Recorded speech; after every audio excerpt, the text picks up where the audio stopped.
Welcome, folks, back to another electrifying, stunning, amazing. We're going to call it whatever we want because it's my podcast, and that's how I do things here on episode number 219 of YWC Football Talk. As always, presented by Crier Media and available on all Crier Media outlets. To take a swift jig of water. I'm here to say today that, look, Tuesday we had fun. We got to talk Patriots. Pat was on here. We had some fun.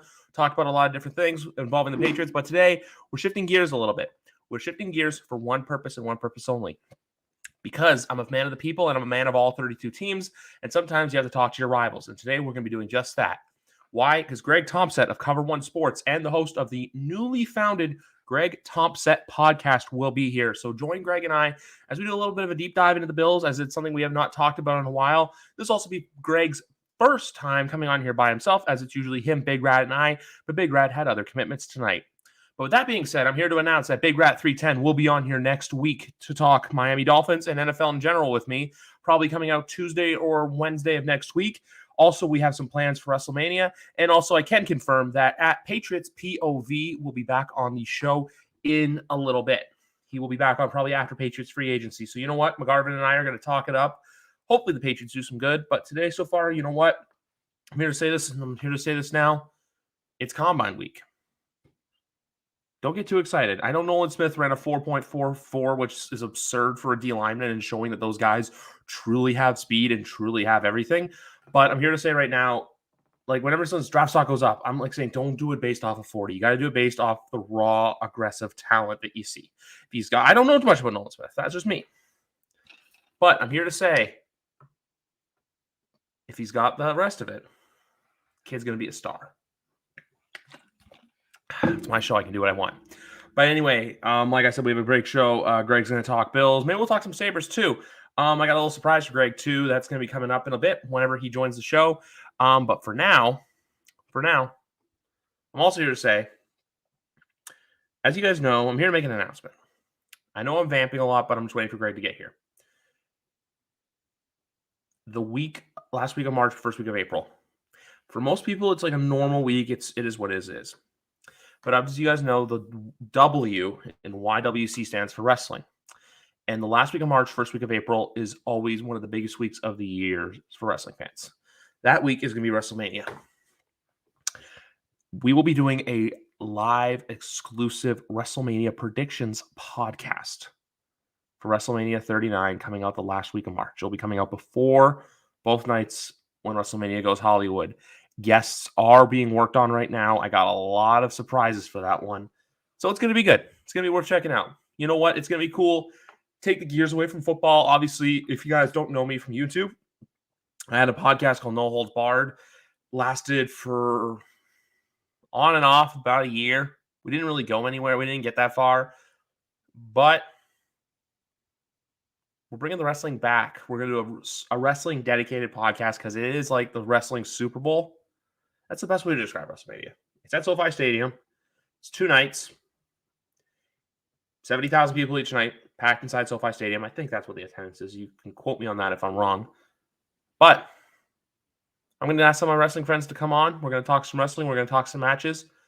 When I say live, because I think I'm going to take this bad boy live. Audio will be available later on. But for this is a podcast like no other.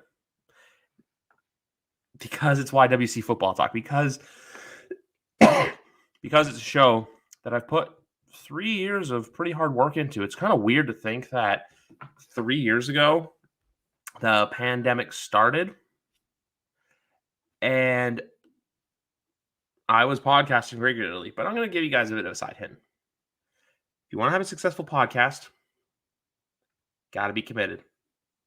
And I'm going to tell you right now, some weeks between now and the draft, there's going to be one show. Some weeks there's going to be 2 shows, like there is today, like this week.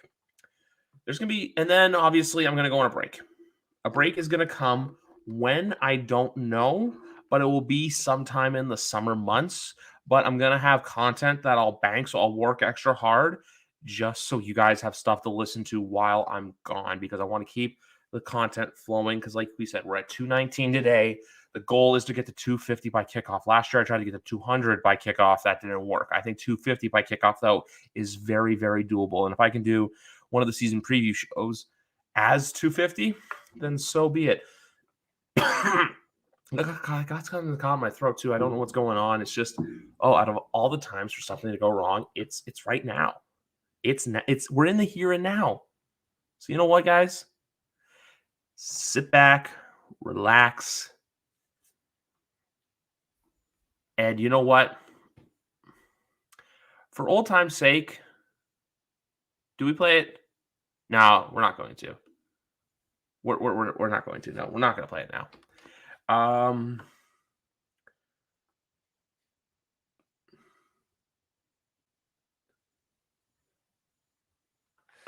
Sorry. Sometimes you gotta text people because it's my show, and also too because I'm vamping like crazy because I thought it was a good idea. Hey, let's start before Greg goes on. But you know what? We're in the here and now, and also I want to address something. Obviously, the Patriots are my team, and obviously they're in the news for a receiver.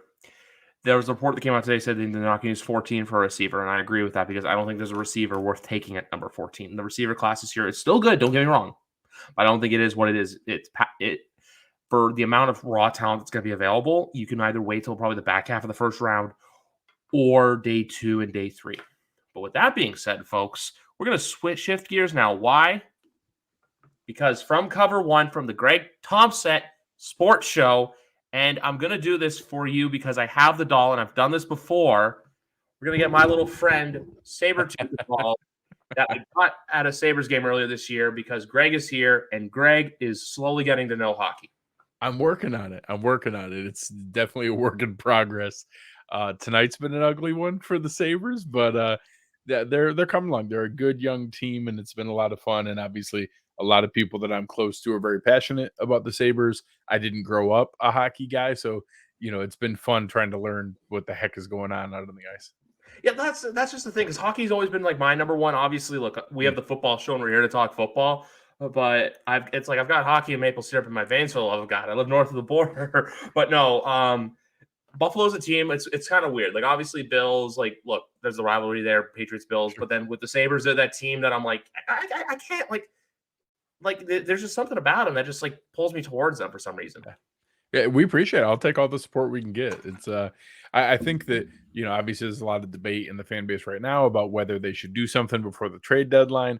I've been kind of poking around like, hey, if we do something at the trade deadline, just an FYI, tonight's likely the first round playoff matchup. So does it really matter? Like, it's fine. I understand sending a message to the locker room and wanting to reinforce that we believe in you guys, but don't sacrifice anything long term. This is not anything that's going to be doing anything this year. We'll see where it goes beyond that. I'm more of wait for free agency, maybe do something small if the opportunity presents itself, but don't do a crazy move like you see the Leafs, the Rangers, teams of like that elk, even Tampa, Boston, for example. That elk, don't do that now. Wait till the summer because they do have money to spend. Yeah. But that's just me. And also, fun betting tip, guys.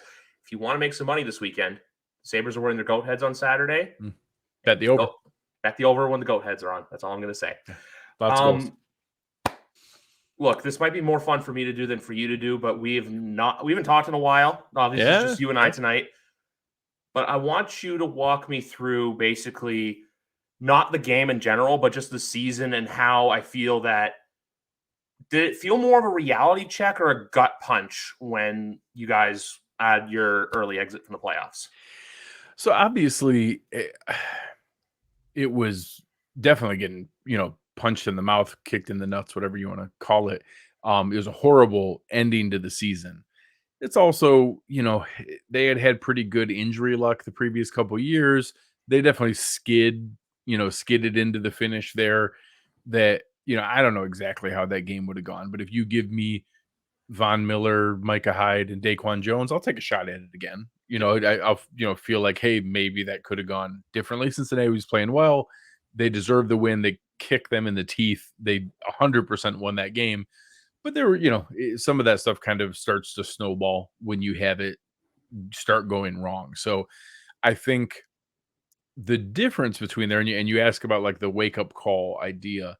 So the difference between the year before, when it was trading haymakers with Kansas City, coming down to a coin toss Kicking our and ass. trying to, yeah, having literally the, statistically the greatest playoff game in NFL history against the Patriots, and then trading haymakers with Kansas City.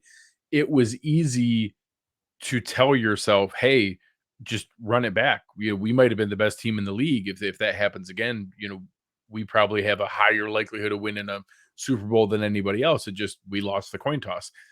So there's a piece of me that is almost more relieved in that, hey, we just got kicked in the teeth.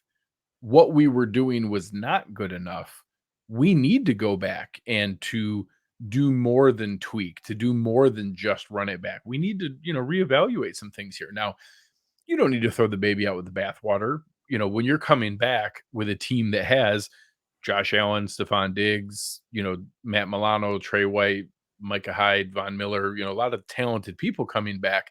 There's plenty to feel good about. We don't need to completely revamp the scheme, completely change everything that we're doing.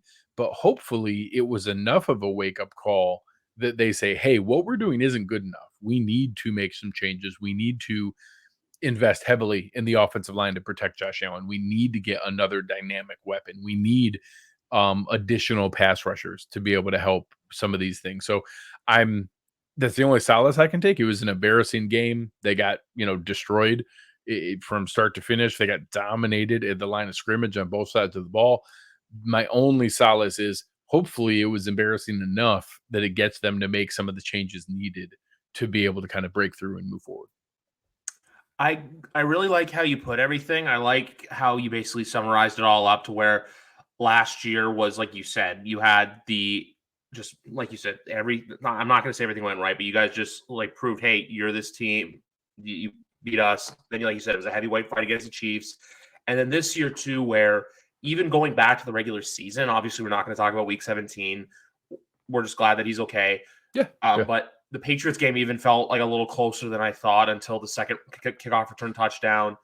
You guys kind of fought tooth and nail with Miami, and then Cincinnati kind of came along, where I like how the gut punch and the reality check is more for the fan base than the players, because I remember how you said it. It's completely foreign.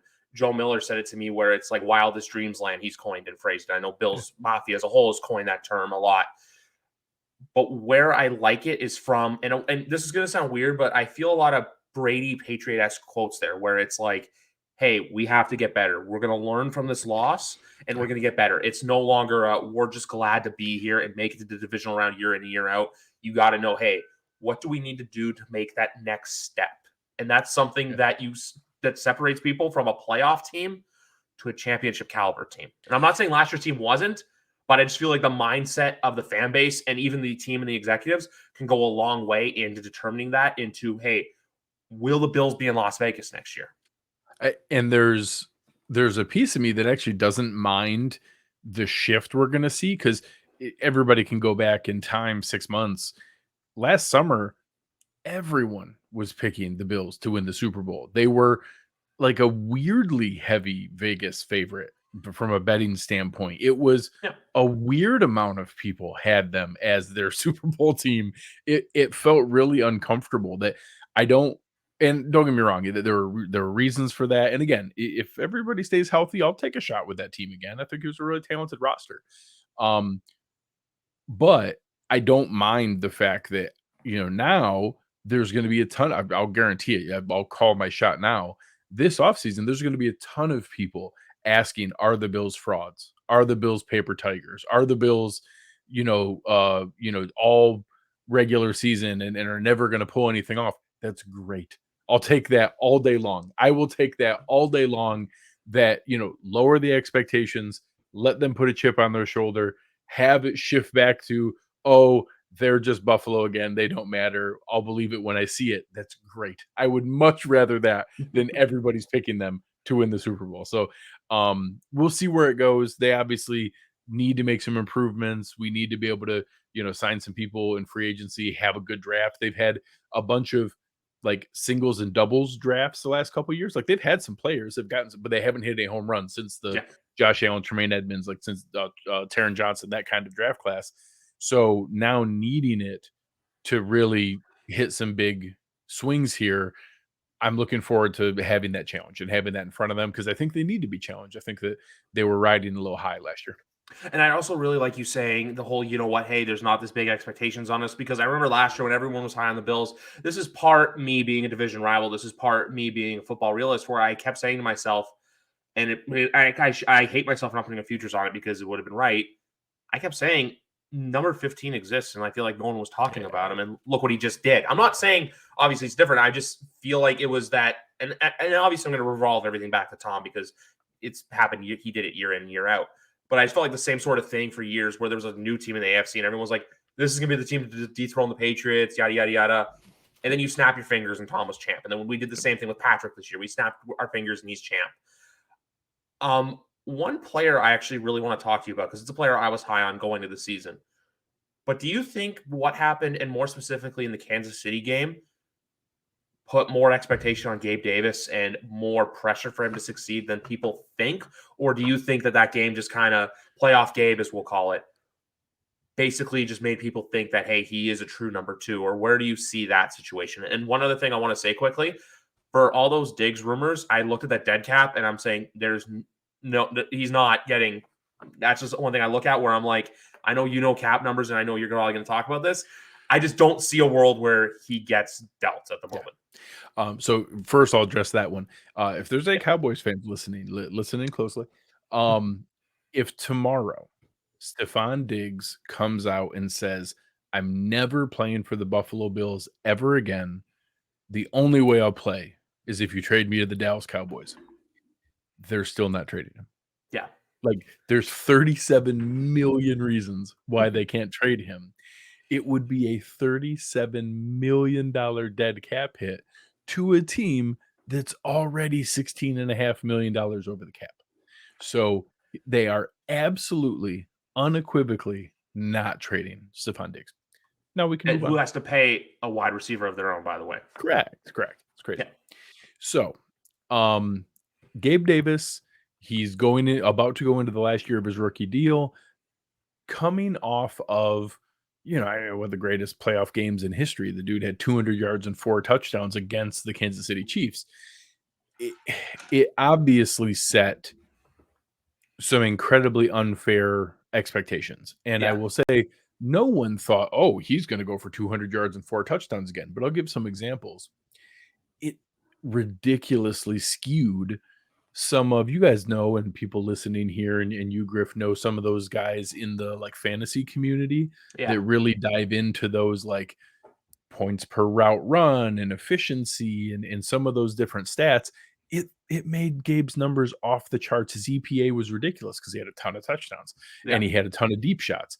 So it was like, oh, well, if they just extrapolate that out and give him 120 targets instead, he could be amazing. I had Bills fans telling me Gabe Davis made Stephon Diggs expendable that offseason, that maybe we should do a Tyreek Hill and trade Stephon Diggs while we still can because we have Gabe Davis. So everybody at Cover One kept going through like, hey guys, settle down. He's good. He has a limited route tree. He's a very good deep outside receiver. He's a very good contested catch guy. He's got some inconsistent hands, but he's good. He can be a number 2 receiver. And he, again, if you look 2 years ago, he was in like that second tier of number 2 receivers. If you ranked all the number 2 receivers in the NFL, he was in that range of like 9th to 16th. So above average, but not in the best ones. Well, guess what? This past year, if you ranked all the number 2 receivers, he was like between 9th and 16th. And he was like the second tier of number 2 receivers.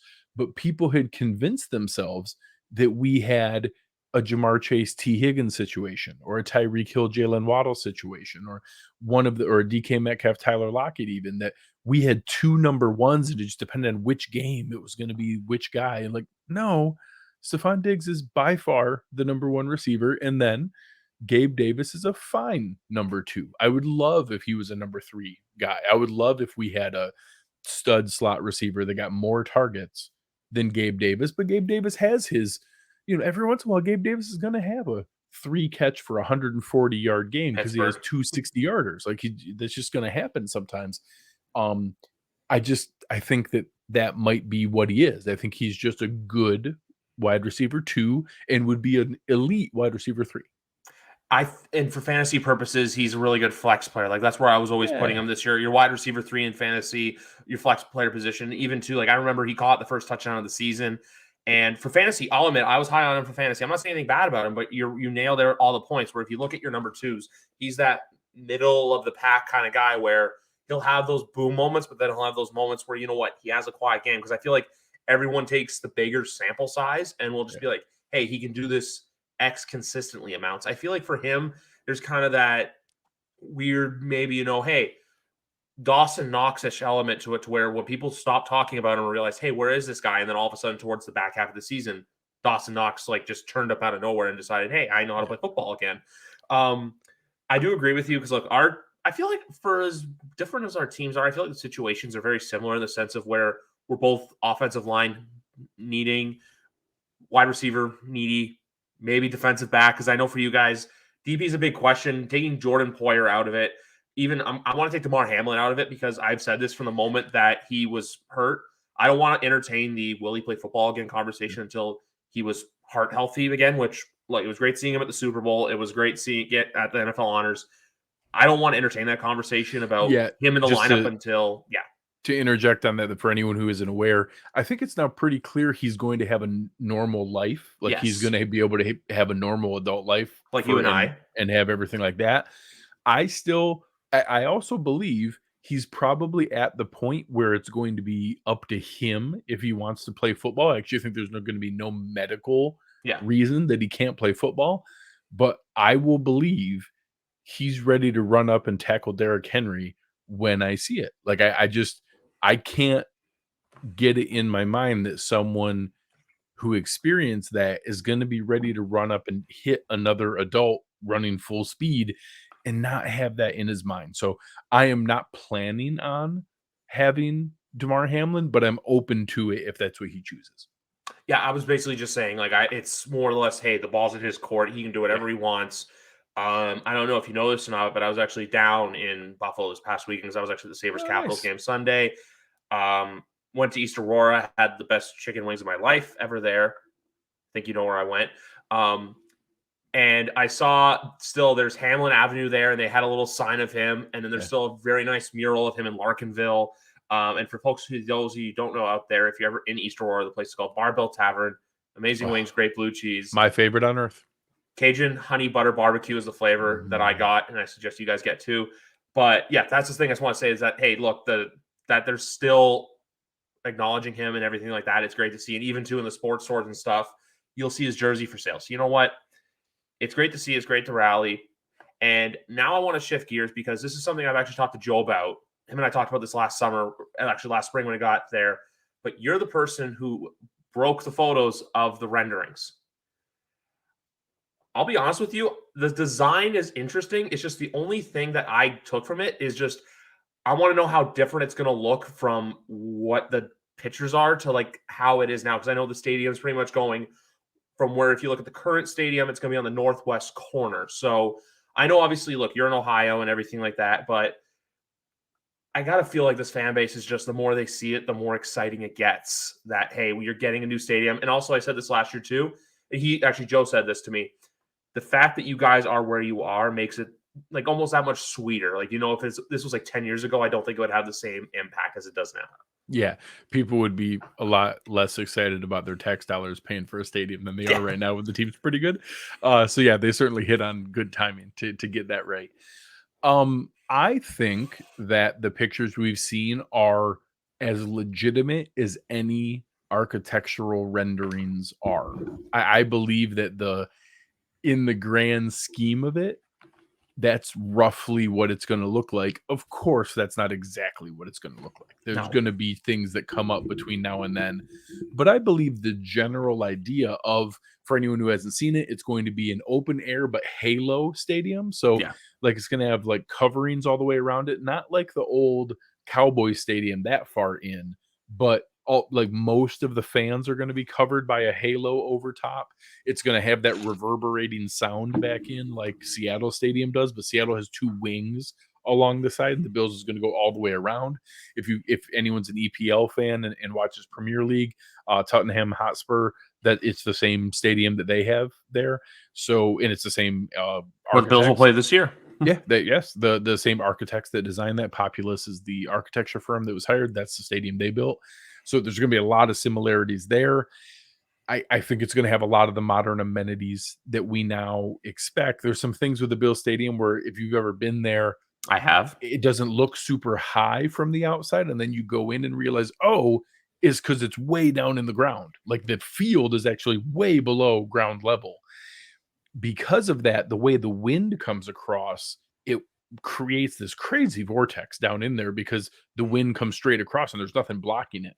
Well, now if the stadium sits up higher and they're using, I don't know, these fancy futuristic panels on the outside that are perforated, almost like if you looked like a metal idea of mesh that kind of lets the wind go in and dissipate.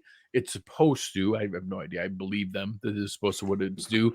That the fact that it sits up higher and it has that mesh, it's supposed to dissipate a lot of what used to come in and whip up over top and come down in. That's going to help lessen it. And then you also talk about the halo over top. It's going to help lessen that. So it should be a more protected and pleasant environment inside. They also have a lot more ambient heaters inside, so it's supposed to be a little bit better there. So it's supposed to be a mix of the modern amenities, everything that we expect when we go to modern stadiums, but still the outdoor feel of a football game in Buffalo. So I'm hopeful that it ends up close to that. I certainly wouldn't have minded if it had a retractable roof. I actually didn't want a dome. I would have been cool with a retractable roof where you could use that when needed, but it ain't my money. So what am I gonna tell them? They should have spent another $600 million out of their pocket, or I think a 600 million was the dome, $1 billion more was the retractable roof. So yeah, what's another $1 billion? So I'm excited about it. I think it's gonna be really nice. 2026 is a long ways off. Yeah. We got a little ways before that's gonna happen, but I'm excited about it, and we'll finally have. It's one of the worst in-game experiences in the NFL. It is a really outdated old stadium. It just doesn't have any of the modern thing. I've been to games in Atlanta, I've been to games in Baltimore, I've been to games in Dallas. I haven't been to LA. I've been to Dallas. I've been to Vegas. I've been to like a lot of the new stadiums. It's so nice. It's such a cool experience. It's such like that's what it should be like when you're paying the money it costs to go to a professional sporting event. And Buffalo just doesn't have that. So I'm excited for them to at least catch back up to the 21st century. Yeah. It's like one of those things where it's like, hey, when Bills fans go to other stadiums and they're like, hey, now we get this. And now I feel like after that, it's Kansas City is the only stadium that I think they should get a new one, but we'll cross the bridge on a later date.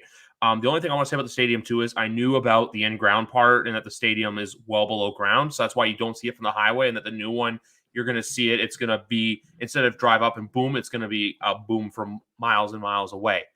So I didn't see their grades for the NFLPA, obviously, with everything that came out. But did Buffalo rank well for a lot of the stuff, or did? Yeah. I think, and I'll tell you, obviously, this is the first time it's ever been public. They've only been doing it for 2 years here. We heard rumors of it last year. This is the first time we've seen the report card and the scorecard. Yes. If we go back 5-6 years ago, prior to McDermott and Bean, the investments in the workout facility, the requirements that they had, and if you went back to the Ralph Wilson area, I don't know if we would have been Washington, who was like F minuses in almost everything, but we would have been bottom 4. We would have been one of the worst teams in the league. So here we end up scoring 9th. We were number 1 in multiple, which is the Bills have the nicest like workout facility and training and health and wellness facility in the NFL. Like multiple players that have come, like when Cole Beasley came from Dallas to Buffalo, he was like, holy crap, I didn't think anything could be nicer than Dallas, and this is better. It's awesome. Like it's really, really nice state of the art stuff. Their food was really, really good. Their family arrangements and things they do for families graded really, really well. I think they were average in travel That they make some of the rookies and young guys share a room, and there was maybe something else they could do where they were just pretty good. But they didn't have below like a B minus in anything, and they were above average in everything, and they were number one in two of the areas. So ninth overall, that's such a like, I don't know if you guys remember a couple years ago at the Pro Bowl, they do kind of a free agent anonymous survey type thing of like which places you'd want to go and which places you wouldn't want to go. And Buffalo was literally Siberia. Like it ranked last Yeah. multiple times that just no one wanted to go there for any reason. And at least now it's, oh, hey, I'd consider going there. We still got to pay a lot of money. We don't get discounts. But before, even if we were willing to pay money, there were people that were like, nope, absolutely not. I'm not going there no matter what. And now at least we're on like even footing that people will be willing to come here. So I'll take it. And every once in a while, people now maybe they want to go play with Josh Allen, and maybe that's something cool. We haven't ever had that before. So I'm at least excited about that. And that survey reinforced all the investment and everything that's been there, that anonymously NFL players voted and had us ninth in the NFL top 10 environment they'd want to be a part of. I'll take that. Yeah, meanwhile, the only one I remember off the top of my head, which the Patriots ranked a little bit worse in, was travel, which I didn't understand because aircraft is a thing, and family arrangements, because apparently there's not like a family room at Gillette Stadium, which I can't comment on, even though we're doing a $230 million renovation, and people are mad about prices for tickets going up, and I'm here like they got to pay for the new lighthouse somehow. Before we go, a couple quick questions for you.